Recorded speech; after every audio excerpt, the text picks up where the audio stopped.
Good morning, and thank you all for taking the time to gather online for the California Dairy Sustainability Summit. I'm Tammy Anderson Wise, CEO for the Dairy Council of California, and I'm honored to be your moderator for this session. I want to take a moment to thank the dairy producers and processors in California for the support they provide to Dairy Council of California as we strive to elevate the health of children and families in California through the pursuit of lifelong healthy eating patterns. And under the great leadership of Secretary Ross and CDFA. There are so many facets to sustainability. In all that we do, Dairy Council of California supports building lifelong healthy eating patterns, and we advance the understanding of dairy's role as essential within those eating patterns. We further egg literacy through unique experiential learning that creates a connection to how food is produced and facilitates long-term healthy eating. And very importantly, Dairy Council of California frames the dialogue around sustainability to be broad in its focus, recognizing that the health of the people, as well as the health of the planet, must be protected. Today, sustainability is core, driving value for dairy cooperatives and processors that is at the center of decision making, both on member farms and throughout the entire supply chain. We're excited to welcome leaders from some of the leading dairy organizations so they can share about their efforts to support family dairy farmers as they work towards the ambitious goals to build upon their commitment to the environment, consumers, and communities. We look forward to highlighting how sustainability efforts are working to help improve access to nutritious milk and dairy foods now and for future generations. So with that, I would welcome our introduce our panelists. We actually have Marcus Benedetti on our panel today as well, and we're having a few technical difficulties getting him into the session. So I will go ahead and introduce him, and hopefully he'll be joining us soon. Marcus Benedetti is chairman of the board of Clover Sonoma. He was born and raised in Sonoma County and is the grandson of the original founder, Gene M. Benedetti. Clover Sonoma is committed to sustainable packaging initiatives, including the first fully renewable milk carton and post-consumer recycled gallon milk jug available in the U.S. On farm, the company focuses on regenerative farming practices to further sustainability efforts. Welcome, hopefully soon, Marcus. Heather Anfang is Senior Vice President, U.S. Dairy Foods at Land O'Lakes. Land O'Lakes Incorporated is focused on achieving sustainability commitments that help farmers members stay on the leading edge of on-farm best practices. The company is committed to completing on-farm sustainability assessments on all member dairy farms by 2025, while working with tech companies and consumers to pave the way for more sustainable farming practices and expand broadband access for rural communities. Welcome, Heather. And we have Hansel New. He is the Director of Sustainability for Dairy Farmers of America. In 2020, Dairy Farmers of America, the nation's largest dairy farmer-owned cooperative, became the first in the U.S. to adopt an industry-led, science-based target to reduce greenhouse gas emissions by 30% by 2030.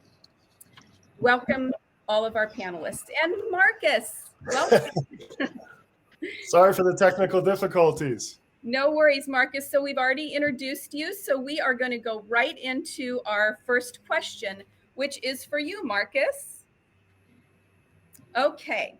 So Marcus, Clover Sonoma launched the first fully renewable milk carton in the U.S. in the year 2020. And this year, they launched the first post-consumer recycled gallon milk jug in the U.S. This is significant and unique milestone for Clover Sonoma's sustainability journey. Can you tell us more about this effort and how it fits into your greater vision for sustainability? Thanks for the question. Just to back up a bit, my grandfather started our company over 40 years ago. And when he did it with the idea of a a social compact in mind. Pretty basic, treat, all of the people in your orbit as you would want to be treated, whether they're your dairy partners, your customers, your consumers, your community writ large. He saw that as a responsibility. Fast forward now 3 generations later, Clover's, fortunate enough to enjoy over 50% of the branded milk market in Northern California. So I look at it as, responsibility is now shifted to an obligation, and really the obligation is centered now on kind of the environmental footprint that we and others, bring to the table. And there's been all kinds of great strides on the on-farm side, but I think, what the dairy industry has been really reluctant to tackle, and there's huge opportunity there, is really on the packaging side. Yeah, the first renewable milk carton was, a milestone for us. In 2020 alone, we were able to transition 10 million cartons into that renewable packaging. And there's really kind of two cornerstones to that. There's the Forest Stewardship Council side, which ensures the proper kind of management of the forestry side. Is that timber that's the paperboard is going into, is that a renewable component? And then interestingly enough, the liner, most people, including me, weren't, aware of the plastic liner was derived from fossil fuels, which is interesting. So we were able to find a liner that is made out of non-GMO free sugarcane that brings the same application and utility to maintain the integrity of the package. So that was pretty exciting. I really put, our kind of environmental challenge into 3 buckets. There's the easy side, there's the hard stuff, and then there's the aspirational stuff. And just to back up, the easy stuff. When I first became president of Clover, I convinced our board that we needed to grow up and compete with the big players and put that plastic screw cap fitment on our half gallons. I think you're all familiar with that. And I thought, oh, we've really grown up now. We can, effectively compete against, big players in the industry. And I was taken back by the literally hundreds, if not thousands, of angry emails, phone calls, snail mail letters to me from our consumers saying, how dare you, Clover? You've lost your way. You're not the company we thought you were. Why would you add more inputs and make it more difficult for us to recycle? Well, it was that aha moment for us as a company. We quickly, ate the screw cap, took the economic hit, and in doing so, we did well, first of all, we kind of regained the trust of our consumers after making that decision. But interestingly enough, we ran an analysis, and the impact of that is in the year 2019, it saved 227,000 pounds of plastic just in not adding that fitment. So I use that as an easy step to take. The harder one is the renewable packaging and the post-consumer recycled, percentage in our plastic gallons. Those are hard things, and we're working through those. So we're not 100% there. And then I would just throw out that the aspirational component to all that would be the complete elimination of plastic. We're not there yet. There's not anything that can replicate the application of that easily right now, but that would be, I would say, the aspirational goal for us and hopefully the industry. Thank you, Marcus. That's a great story, and I appreciate you sharing that with us. We're going to move on to Heather. Good morning, Heather. Good morning. Happy to be here. Good to have you here. As I mentioned earlier, Land O'Lakes is working hard to ensure sustainability assessments are being conducted on all member dairies by 2025. Can you tell us more about that and other efforts to work with dairy farmers in advancing sustainable practices, and also maybe talk about how technology fits into your overall sustainability story and vision for the future? Yeah, thanks for the opportunity to be here today.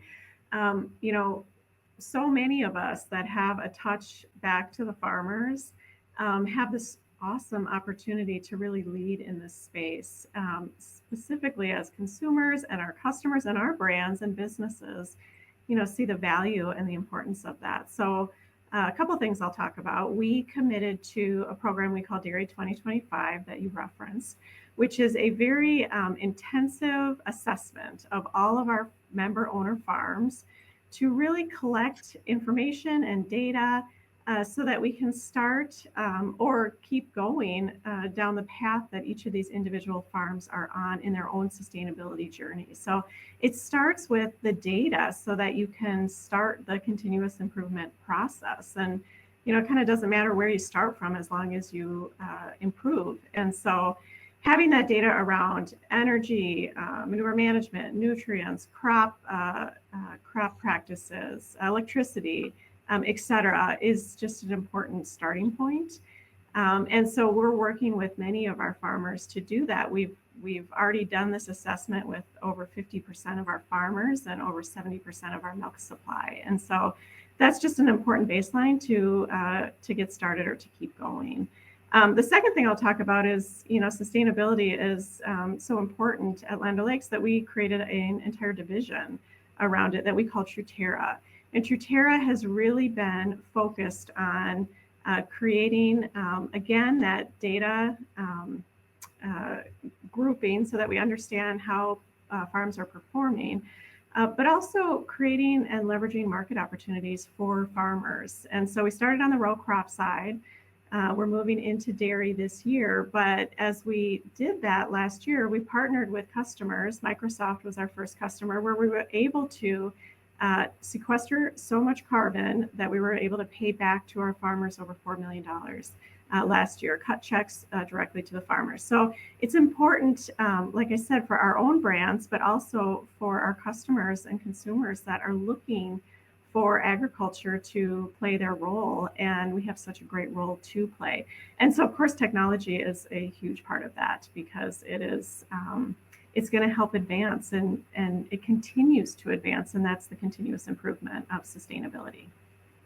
Thank you, Heather. It sounds like you're doing some great things for your farmers. And one of the comments that you made that really resonated with me is you said it really doesn't matter where you start from as long as you're improving. And that's really about what this conference is all about, is where can we start from and where can we improve? We're doing great things in California and beyond. And these are just ways for us all to learn from each other so that we can improve. So thank you for your time. I appreciate it. Okay, we're going to go ahead and move on to Hansel then. Hansel, welcome. Good morning. Good morning, Tammy. Thanks. So Dairy Farmers of America is focused on finding new, innovative ways to conserve resources, reduce waste, and work efficiently. They're doing this on farms, in plants, and even out on the road. Can you tell us more about DFA's 30% reduction commitment and what's been done to reach that goal? Absolutely, happy to.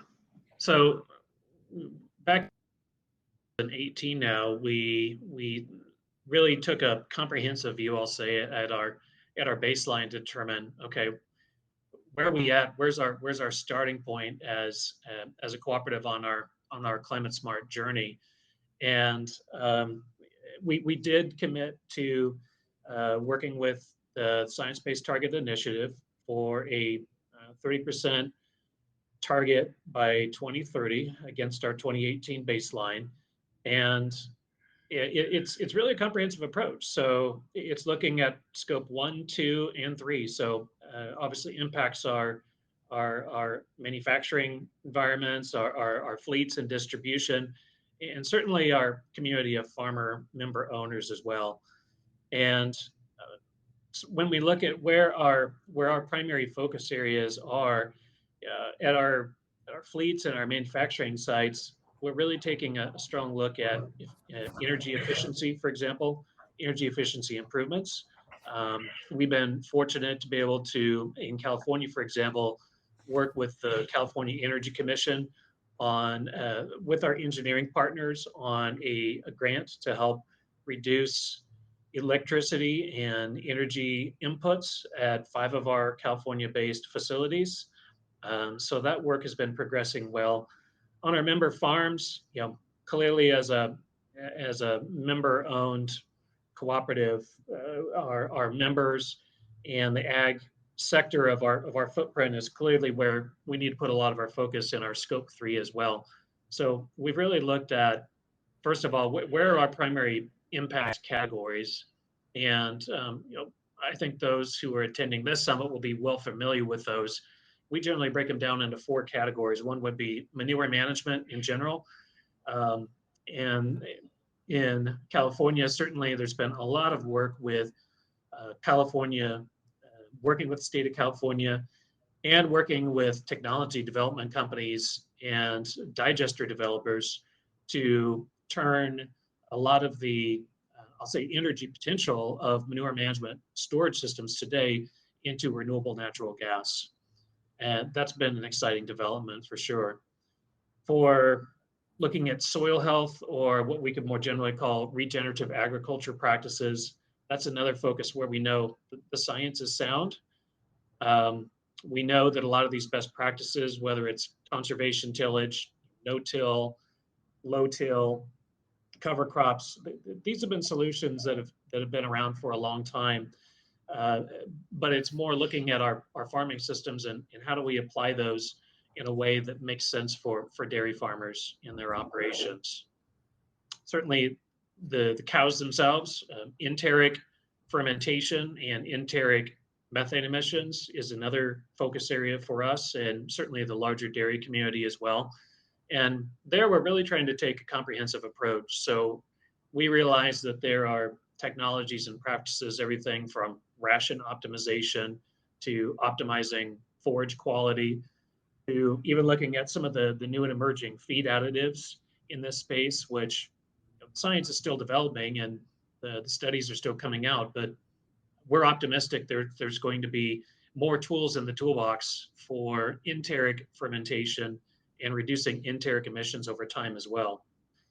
And then also looking at the category of just how can we help our member farms be more energy independent? So looking at opportunities for both wind and solar on farm, and how that can be a solution to the energy crisis and to the GHG crisis as well. So those are kind of the 4 categories we look at when we look at how do we go about that. There's really no magic bullets, right? I think the U.S. dairy industry is doing a lot of the leading thinking in this space, and we at DFA know we're not going to be able to do this alone. We need to look at this collectively as a U.S. dairy industry, and looking at what are the solutions, what's scalable, what's going to make the most sense for our member owners, realizing it's not going to be a one-size-fits-all solution. It's not going to be something that we're going to come to our members with something as a package. It's going to be more of a suite of options where farmers can look at the tools available.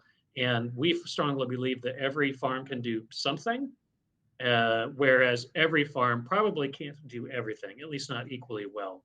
So we realize it's going to take a lot of different innovations and thinking in this space, everything from what are some innovative financing models to get to scale?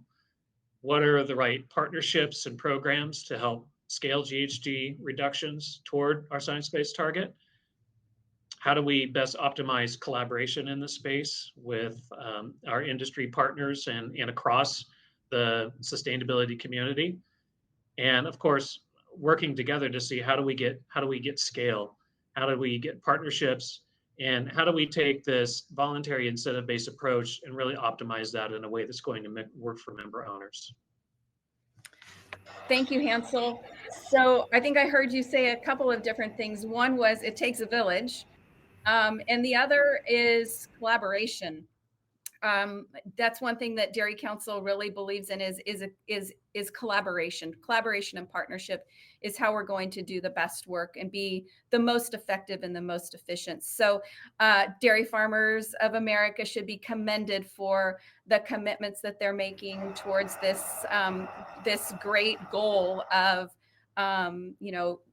reducing emissions by 30% by 2030. So thank you very much, Hansel. Okay, I think with that, we're going to go ahead and bring up all of our panelists. And I'm going to ask a general question, and I'll let you decide if you want to, weigh in on this question. So how does dairy contribute to the overall health of the food system? And what measures can the dairy industry take to help improve its impact?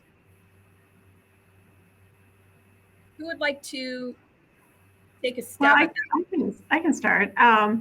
Thank you, Heather. I think dairy plays a really critical part of the overall food system. And, we saw in COVID how fragile our food supply chain is.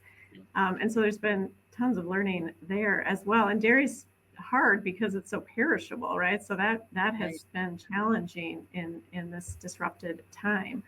But a really important part of the food system, a really important part of the American diet and global diet, really. And we all know dairy has so much to offer in that space. And so, much of what we're talking about today is what dairy can do together as an industry, individually and collectively, to just strengthen that position and really take a leadership role in this discussion of sustainability, because there's so much to offer.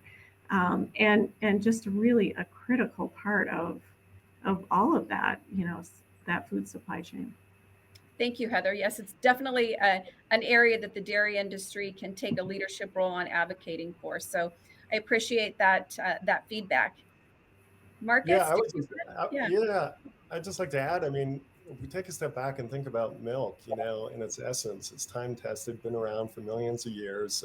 Every MD has had a chance to analyze it, understand what it does, doesn't do, but it's the original superfood, right? And so, yes, there are impacts associated with producing milk, and the industry is, as we're discussing right now, in the midst of tackling and mitigating to the best, we can, a lot of the inputs associated with creating that superfood. But you have to also look at, what are all the other inputs and drivers behind creating all the alternatives that would have to be added into the same 8-ounce glass by volume that would have the same nutritional impact for people. And so I think we need to, continue to reassert the nutritional value of what this industry brings to the world. And yes, there are inputs associated with it. We're tackling them, but also, if we contrast that with all of the other ingredients and inputs to get the same nutritional value, what does that add up to? And where does that square with milk?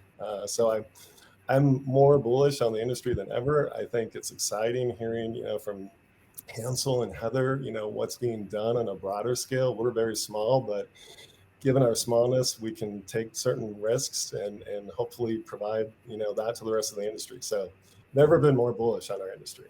A lot of challenges, but never been more bullish at the same time. Thank you, Marcus. I always say, what would it be like if we didn't have dairy in the world? I think we would have some really unhappy people. And you're right. It has such a unique package of nutrients that is so important for us to promote. Hansel, did you want to weigh in? Yeah, this is a really interesting conversation. I appreciate the perspectives of both Marcus and Heather in this too. I'll kind of play off, first of all, what Marcus was saying about, dairy's time tested. Dairy's been around for a really long time. We know that farmers are the original stewards of the environment. We know that cows in a lot of ways are the ultimate recyclers. Looking at all the ag byproducts in California, Central Valley, one of the most productive, agricultural lands in the world, really. And a lot of those ag byproducts then go to cows, which then make high quality, nutritious product for everybody to enjoy. Dairies also can help contribute to circular economies, whether it's nutrient recycling or taking a lot of those ag byproducts and really upcycling them, you could say, from just keeping them as a waste product. So yes, there's definitely some challenges. There's certainly opportunity, but I completely agree. I'm very excited to be in dairy, and I think there's just going to be tremendous opportunity in this space to not only demonstrate dairy's environmental sustainability and part of the climate solution, but also on the nutrition, supporting rural communities, and just lots of other upside as well. Thank you, Hansel. All right, Marcus, I'm going to go back to you. I would like to talk about, the partnering dairy farms for Clover Sonoma They're located on California's North Coast. What makes their style of farming unique? And what types of goals do your farmers have for advancing sustainability practices?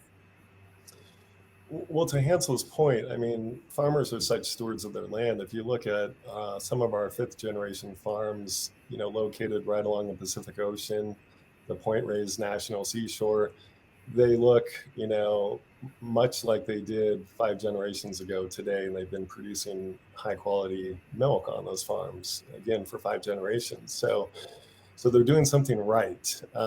Where we entered into the equation was we were able to, form a bond of trust with them, going way back to, the RBST free days, and having them agree not to use that. And when we built those layers of trust, segueing into early adopters of organics and, a whole host of kind of issues that we've tackled along with them, they're willing to continue to kind of pioneer things that they may otherwise be skeptical to adopt.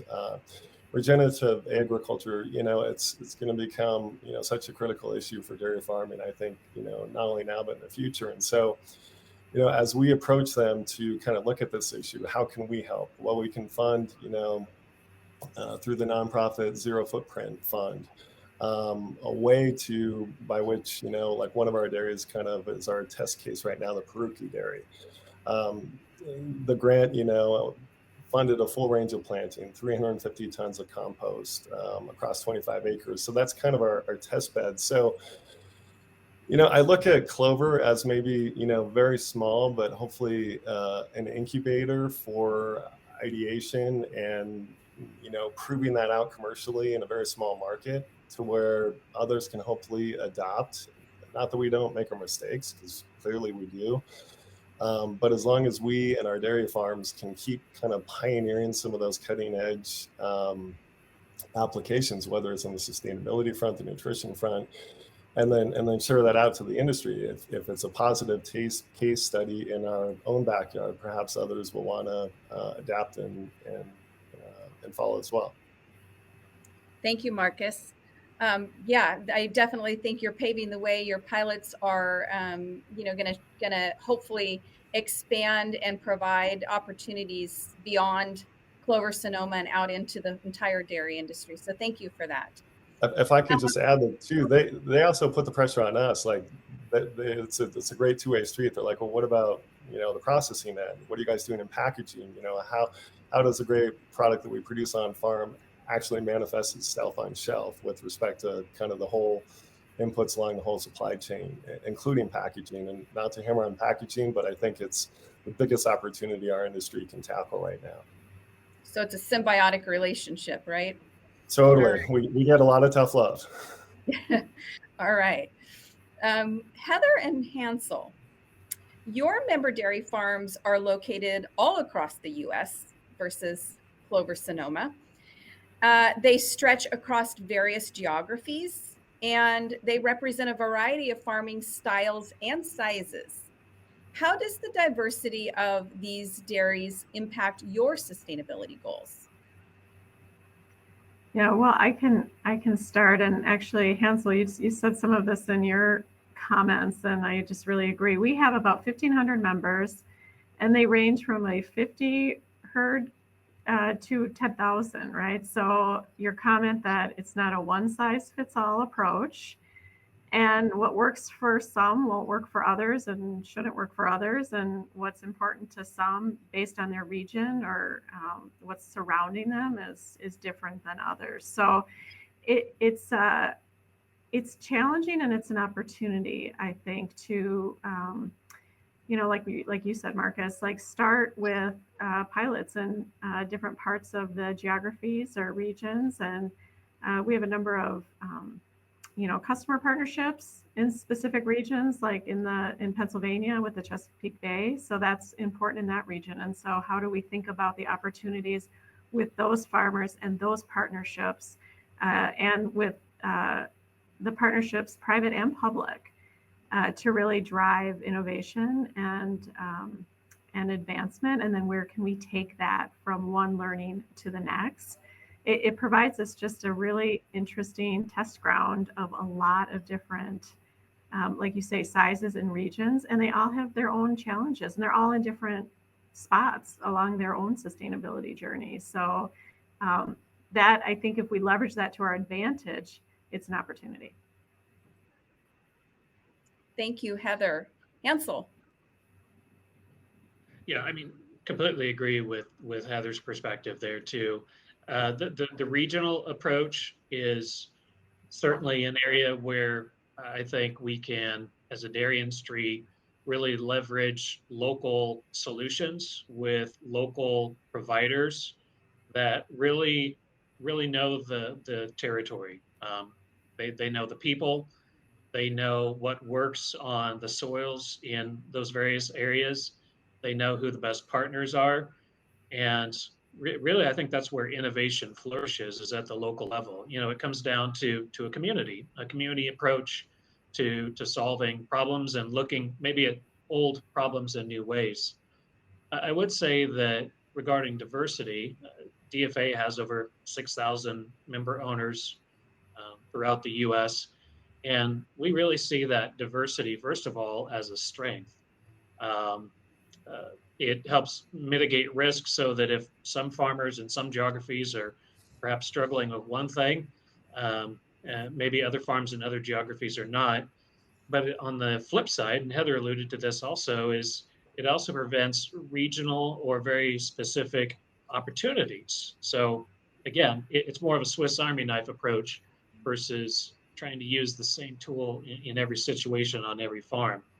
One example I could give that's maybe a little concrete would be the interest in digesters, and certainly the interest in anaerobic digesters and being able to diversify a farm's income, for example.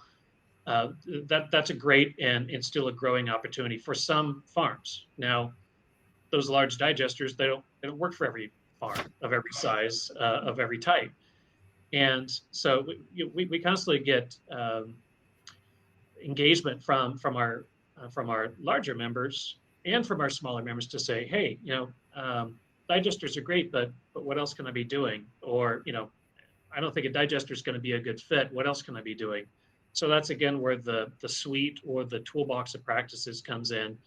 And again, we want to point our members to the right local resource that's a good fit, that understands our farmers culturally, that understands our farmers agronomically and the struggles and the challenges that they deal with every day, and that brings solutions to the table that are going to make sense in their context.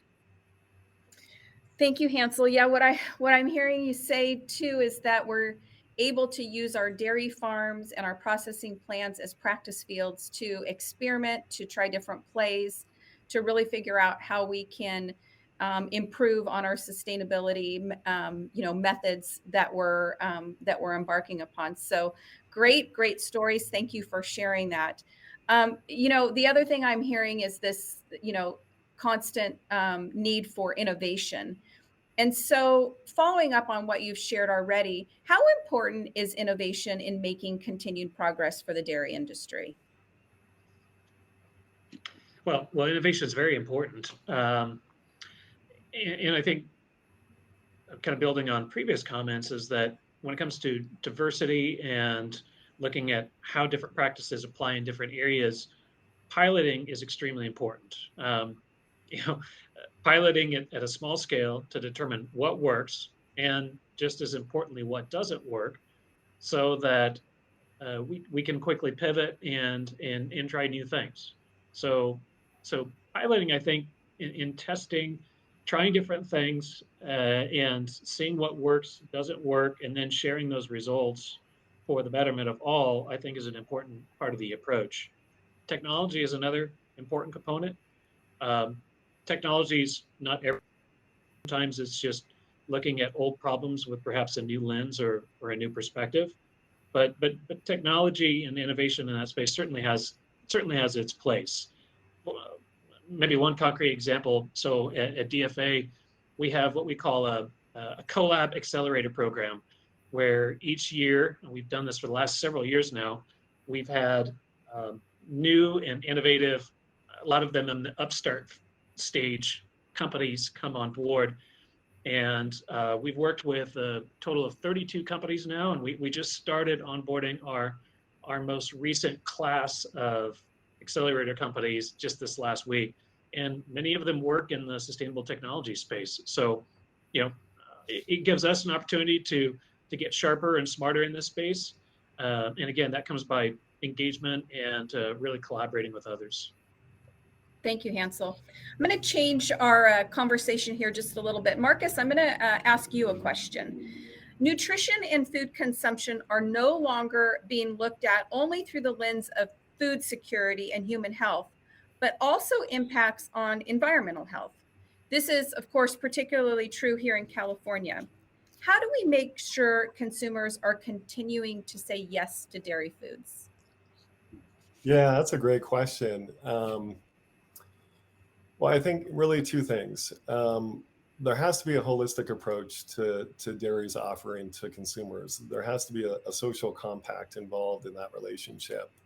Not just, they want to know who produces a product, where it's produced, how it's produced, how the cow is treated in that process, how those companies relate to all their constituents associated with producing that food product. So there's really the social compact and the environmental compact, and the two of them are being blurred together, right? That's kind of the holistic approach I think that dairy has to adapt to and evolve with respect to our relationship to our consumers, right?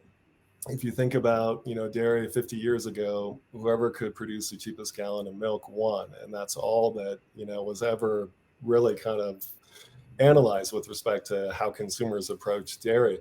Well, now it's everything.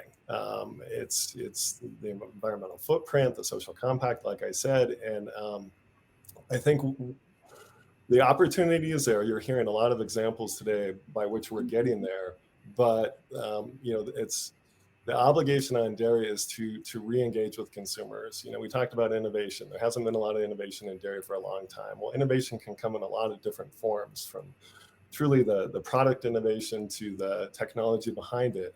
I'm going to go back to packaging, but here's a real statistic. I'm going to read it. The fully renewable milk carton, as it's applied in quarts, half gallons, according to a European study by the Institute for Energy and Environmental Research, the carbon footprint for that fully renewable carton is 50% less than a traditional package. That resonates with consumers. We regain that trust again with consumers when they know that the dairy industry are taking these efforts seriously and sincerely. Yeah. Thank you, Marcus. Yeah. So shared values, right? Right. Connecting for shared values is really critical. I also heard you say social aspects. So, the social aspects, including nutrition, often get lost in some of the discussions about the global food system and sustainability.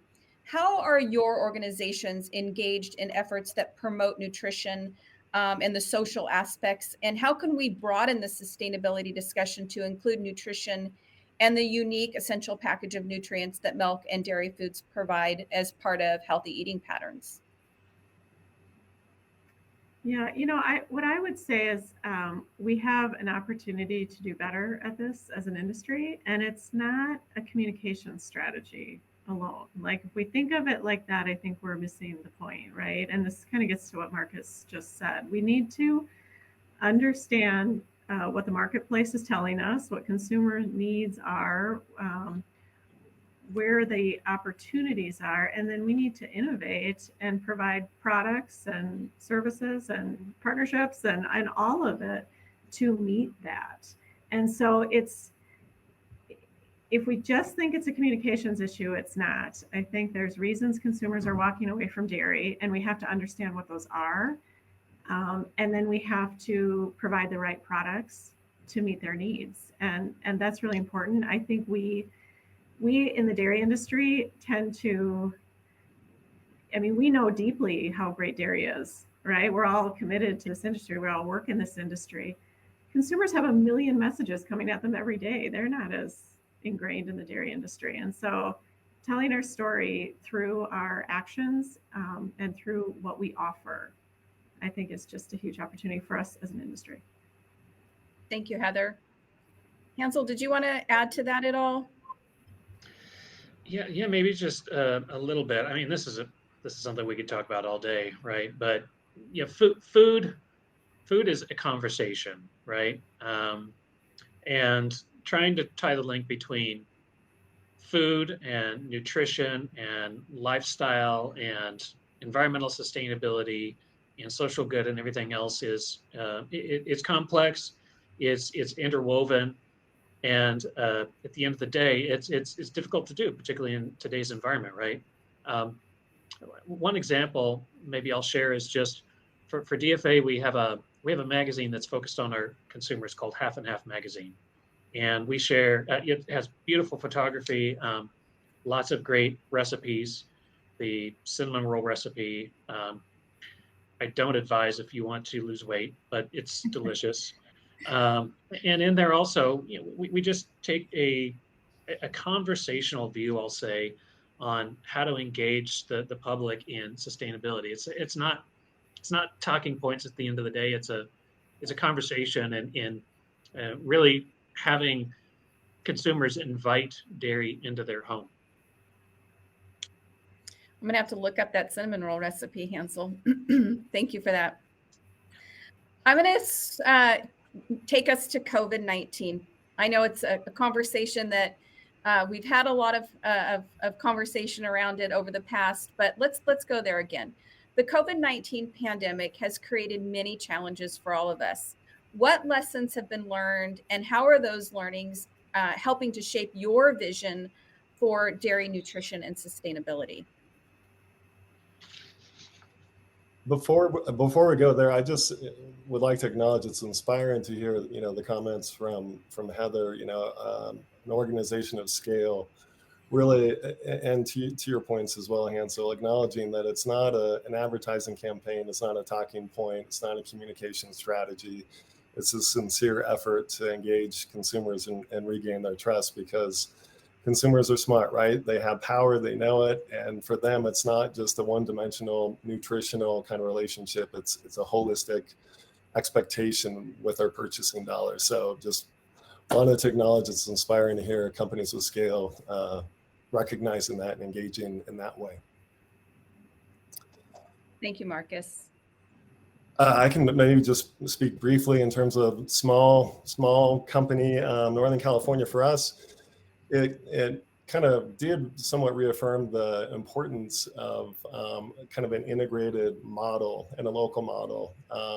It showed that, it was a resilient system: local production, local processing, local market, local distribution. That doesn't solve the nation's problem or the country's problem, but I know that from our little neck of the woods in Northern California, it proved out that local vertically integrated kind of ecosystem worked. It also showed us that, during times of great anxiety and uncertainty, we had fears: would people turn off at dairy, or perhaps our brand, just being where we're kind of positioned in the marketplace, for more economical alternatives? Would they trade down from organic? Would they go to conventional? What we kind of saw was the opposite approach, was that they really wanted to kind of migrate towards, brands that they trusted in times of anxiety and uncertainty. So that was validating, and it was also validating that, again, our local ecosystem could keep up with that demand. And tectonic shifts too, obviously, right, from food service to retailer, because there was no food service really happening at any measurable scale. We're seeing that opposite trend kind of reflect itself now. Food service is, growing at, triple digits, whereas retail has kind of settled down a little bit more. So massive shifts in channels provided all kinds of challenges on the distribution side and kind of the sales side of things, and different packaging sizes, obviously, going from food service to retail, and now kind of vice versa. So we're seeing things kind of even out with respect to kind of where the volume is going from a channel perspective. Yes, so agility was really critical during that time, correct? Yeah, for all of us. Heather, did you Yeah. want to add to that? Well, I just, it's funny. We talk about agility a lot, and then, boy, did we become agile, right? I mean, it's just the great learning, right? We have generally, as a society, we moved our supply chains to be very efficient, and then we saw the impact of that, right? And so now it's like we're swinging the pendulum back a little bit, where we do need redundancy, we do need secondary suppliers, we do need to put some more inventory kind of in the warehouse so that we don't get in that situation again. But we're also getting more efficient and creative in what are the best selling SKUs, and how do we get efficiently to market, and how do we work with our customers to order, change their ordering behavior so that we can use less trucks, and all of the things that we're dealing with as a result of all the disruption. And so there have been a ton of learnings, and we're still very much in it. We're still dealing with ingredient issues and packaging issues, and so we're just learning to be a lot more dynamic and resilient in our own supply chain. And I think that's been terrific, challenging, painful at times, but good learnings for all of us. Yeah, it's definitely created efficiencies and effectiveness across the supply chain. Hansel, did you want to add to the conversation? Yeah, I would just add that COVID, COVID, if anything, just accelerated several existing trends, right? Sustainability, transparency, and just the broad demand for improvement in those categories has only accelerated. We've realized, I think, more than ever, the reliance of really global supply chains, import-export markets, for example. And I think for me, what's inspired me is just seeing both at manufacturing plants, because dairy didn't shut down during COVID, where some of the industries did, and so they had to quickly learn and adapt to just a new way of operating, right? But also on dairy farms, I've heard it said that when COVID-19 hit, dairy cows didn't get the memo. They kept producing product, and dairy farms couldn't just turn off the spigot just because the world is dealing with a new challenge. So to me, how the dairy community has really, I think, risen to the challenge. Yes, there's been speed bumps and maybe bruises along the way, but it really does demonstrate that, again, dairy is well positioned to feed the world going forward. Thank you. Thank you. So we are coming to the close of our session. Quick round robin here. Any last minute parting words that you would like to share with our audience today? Heather, I'll start with you. Yeah, I just think if you take anything from this, it's the opportunity and the leadership position for dairy as an industry to really lead this conversation. We have just huge opportunity to do that. Thank you, Marcus. Heather, you're more articulate than me, but I think I'll say the same thing. The industry has to get on offense, tackle these issues. We'll get there. And Hansel. I concur with my colleagues here, and would just add that when it comes to adapting and transforming the community toward everyone's goal of being more sustainable, we really need to just focus on voluntary incentive-based programs where dairies from different systems, different backgrounds, different appetites of risk and reward can really participate and flourish. Thank you. Thank you, Heather, Marcus, and Hansel, for all of your great insights today. I believe that hopefully next time we gather together for the California Dairy Sustainability Summit, we'll be able to be in person. We'll have new learnings to share. And until then, goodbye. And thank you to all of our viewers for joining us for our session today. Thank you. Thank you.